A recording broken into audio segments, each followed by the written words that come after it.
flu. Colds go up as well as sales of cold medicine. Most people are poor because when it comes to investing, the world is filled with Chicken Littles running around yelling, "The sky is falling, the sky is falling."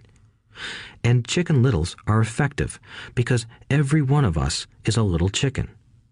It often takes great courage to not let rumors and talk of doom and gloom affect your doubts and fears.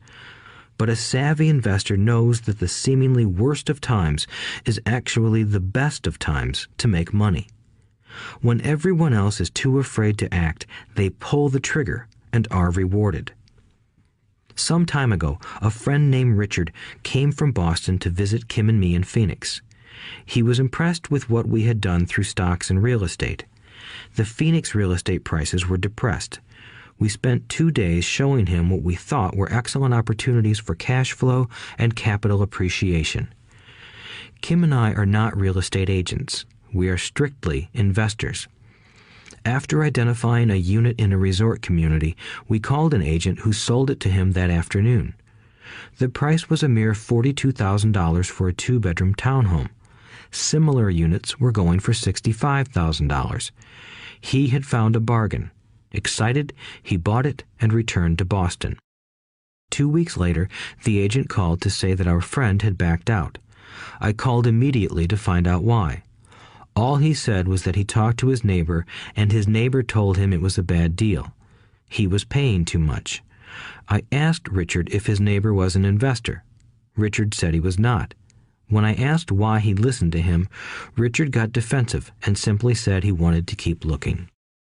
The real estate market in Phoenix turned, and a few years later, that little unit was renting for $1,000 a month, $2,500 in the peak winter months.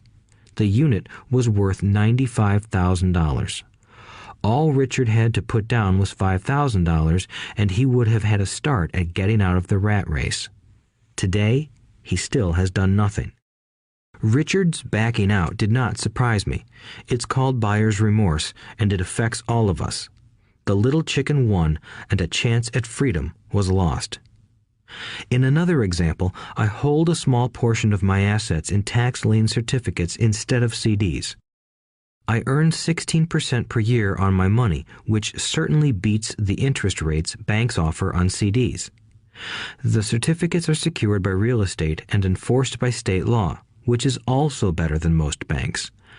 The formula they're bought on makes them safe. They just lack liquidity. So I look at them as 2 to 7 year CDs.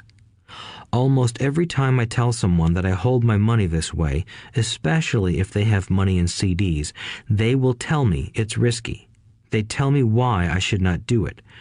When I ask them where they get their information, they say from a friend or an investment magazine. They've never done it, and they're telling someone who's doing it why they shouldn't. The lowest yield I look for is 16%, but people who are filled with doubt are willing to accept a far lower return. Doubt is expensive. My point is that it's those doubts and cynicism that keep most people poor and playing it safe. The real world is simply waiting for you to get rich. Only a person's doubts keep them poor. As I said, getting out of the rat race is technically easy. It doesn't take much education, but those doubts are cripplers for most people. Cynics never win, said Rich Dad. Unchecked doubt and fear creates a cynic. Cynics criticize and winners analyze was another of his favorite sayings. Rich Dad explained that criticism blinded while analysis opened eyes. Analysis allowed winners to see that critics were blind and to see opportunities that everyone else missed.